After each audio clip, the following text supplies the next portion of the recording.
నమస్తే అండి, మీ పేరండి? ఏలూరు వెంకటేశ్వర. ఏలూరు వెంకటేశ్వర గారు. ఇదే ఊరండి? చిన్నమోదుగుపల్లి, కొత్తవాయ మండలం, ఎన్టీఆర్ జిల్లా. అవును. ఓకే, మీరు సాగు చేస్తున్న రకం టకోమా 270.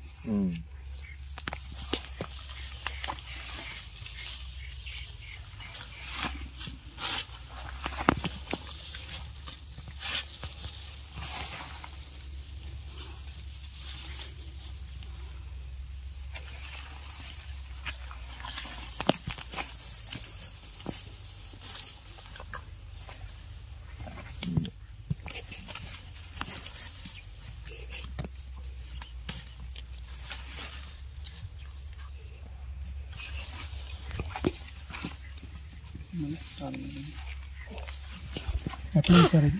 పర్వాలే. ఎన్ని రోజులు అయింది సార్ ఇదేసి? 3 నెలలు అయింది.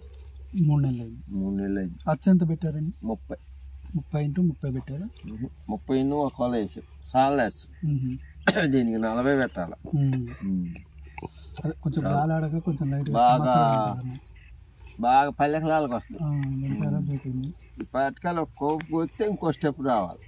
జనం దొరక్క మన తుఫాను ముందు కొయ్యాలి. తుఫాను వచ్చి కాగిపోయింది.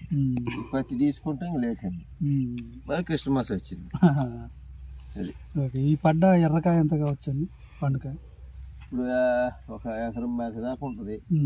ప్రస్తుతానికి 10 క్వింటాలు అయింది చూపిస్తాయి. ఓకే, పర్వాలేదు. సీడ్ అయితే పెట్టుకోవచ్చు.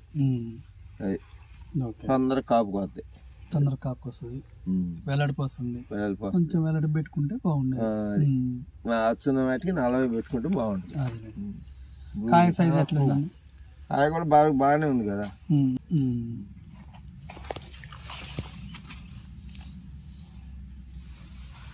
ఓవరాల్గా ఎంత కావచ్చు అంటారు? తూకాన్ని బట్టి కాయలు తూకం బాగానే ఉంటుంది అంటే ఇప్పుడు ఈ పడ్డ పచ్చికాయ పండుకాయ మట్టుకి చెప్తే గారు ఈ సీడ్ ఇచ్చినాయి అని అంటాను కదా. 20 లెక్క అయితే 20 లెక్క అయితే ఇప్పటి వరకు అయితే ఓకే. అసలు ఇంకో స్టెప్ రావాలి. వస్తుందండి. ఇప్పుడు ఈ కాయ కొద్ది బరువు కాయ కొయ్యాలి. కొద్ది బరువు ఇంకో స్టెప్ వస్తే అప్పుడు కాసింది. అవును, అది కొద్ది బరువు దిగితే బరువు తగ్గాల. అవును. Okay, thank you.